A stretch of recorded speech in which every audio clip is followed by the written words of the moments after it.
qoysas gaaraya ilaa 320 qoys oo isugu jira dadkii ka soo laabtay xeryaha qaxootiga Dadaab Kenya iyo kuwa ku barakacay gudaha ayaa ka faa'iideystay diiwaangelin lacag la'aan ah oo loogu sharciyay guryihii la siiyay iyadoo waraaqaha lahaanshaha loo qaybiyay labadii toddobaad ee aan soo dhaafnay.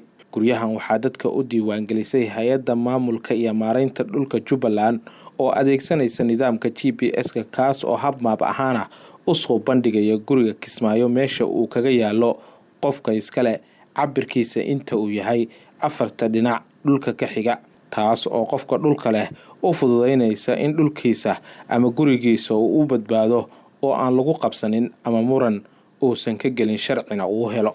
Nuux Cabdiwahaab Maxamed oo ah maareeyaha hay'adda dhulka Jubbaland ayaa isaguna xusay in dadka barakacayaasha ah iyo kuwii ka soo laabtay xeryaha qaxootiga Dadaab ee loo diiwaangeliyay guryaha ay dawladdu u samaysay canshuur dhaaf ballaaran maadaama ay yihiin dad danyar ah oo aan awoodin dhaqaalaha iyo lacagta kale ee laga qaadayo dadka caadiga ah.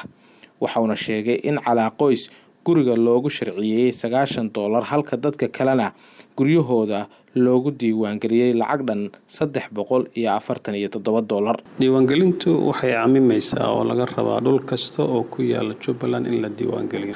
Dadka marka barakacayaasha dadkaasi ka mid yihiin oo gooni uga duwan yihiin ma jirto iyo kuwa soo laabtayba. Deeqa Aadan Xasan waxa ay ka mid tahay dadkii ka soo laabtay xeryaha qaxootiga Dadaab. waxaa gurigeeda cabirkiisu uu yahay 20 mitir oo dherer ah iyo 15 mitir oo ballac ah oo uga dhisan yihiin 2 qol oo blokeeti ah iyo 1 musqul iyo deyrkooda. waxaana hanaanka GPS-ka ugu diiwaangelisay hay'adda dhulka Jubbaland bishii 10aad ee sanadkii tagay. waxa ay warqadaha sabarloogada gurigeeda ay heshay 16 bishii aan soo dhaafnay ee January.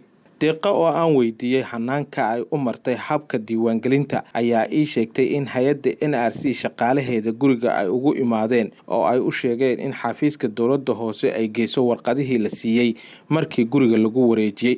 waxayna intaasi ay ku dartay in ay tagtay xafiiska guddiga dhulka oo waraaqihii ay geysay halkaasina ay ku buuxisay form. waxayna intaasi raacisay in guddiga ay u sheegeen in isla toddobaadka ay xafiiska tagtay ay u soo dirayaan dad ka socda hay'adda dhulka oo soo xaqiijiya gurigeeda meesha uu ku yaalo cabirkiisa dhulka dhinacyada ka xiga sidaana uu gurigeedu uga mid noqday guryaha diiwaan gashan. waa sharciga guriga oo lagu yeesho muhiimada oo lagu milkiyo. waa sharciga muhiimada qolaha hadda isku qabsatiin aad ku kala bixi leedeen. magaalada maamul baa ka dhisan haddii aad qof isqabsataan meeshii maamulka sharciga uu ka jira la tirsanaysaa. deeqa Aadan Xasan oo qoyskeedu uu ka kooban yahay 7 qof oo 5 carruur ay yihiin ayaa noloshoodu waxa ay ku tiirsan tahay aabaha qoyska oo ka shaqeeya dhismaha guryaha. qoysaskan loo diiwaangeliyay guryaha ayaa waxaa guryaha la dejiyay sanadkii aan soo dhaafnay bilowgiisii. waxaana guryahan dhisay hay'adaha kala NRC, CARE, ARC balse dhaqaalaha ku baxaya diiwaangelinta iyo sharciyeynta waxaa bixinaysa hay'adda NRC.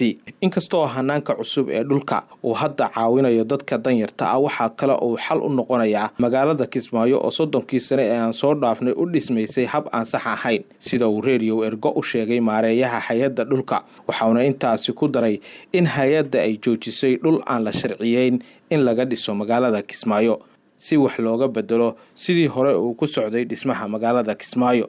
Nuux Cabdiwahaab ayaa sheegay in hanaanka cusub ee GPS-ku uu hoos u dhigay isku dhacyadii arrimaha dhulka magaalada Kismaayo oo maalin kasta ay dad ku dhiman jireen kuwana ay ku dhaawacmi jireen. taasina ay tahay waxa ugu weyn ee hanaanka cusub oo xaliyay. وفعلا qof kasta oo magaalada Kismaayo ku nool wuu dareemay isbedelka dhabta ah ee ku yimid hay'adkii iyo khilaafaadka dhulka ka jiray. awalkii hore in ku dhow 30 qof baa maalintii imaan jirtay oo isbitaalka Kismaayo dad dhul aawi isdhib isugu geystay. hadda waxay maraysaa isbuucii baa laga yaabaa in 3 qof kaliya yimaadaan. Nuux ayaa sheegay in xilligii dawladda dhexe dhulka la deganaa ee magaalada Kismaayo uu ahaa 6.75 kilomitir halka uu maanta yahay 23.8 kilomitir oo wareeg ah.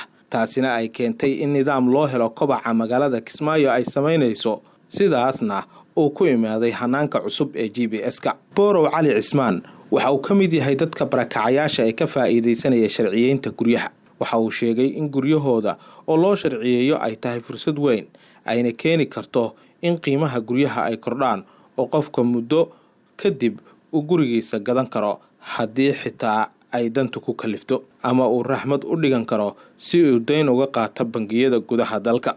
Borow ayaa sheegay in hadda wixii ka dambeeya aysan wax walwal ah qabin maadaama ay heleen warqadihii mulkiyadda. sabar loogada waxa way hadii oo tahaysanin gurigaas waxa way niidaada si kor baa ku jirta laakiin sabar loogada dad heshay inaad gurigi oo leedahay oo alxamdulillah buuq wax kasta ma alxamdulillah gurigi inaad leedahay niidaa inaad sabar loogada in haysana igu qabsan karta ma jirta hadda wareer la'aan.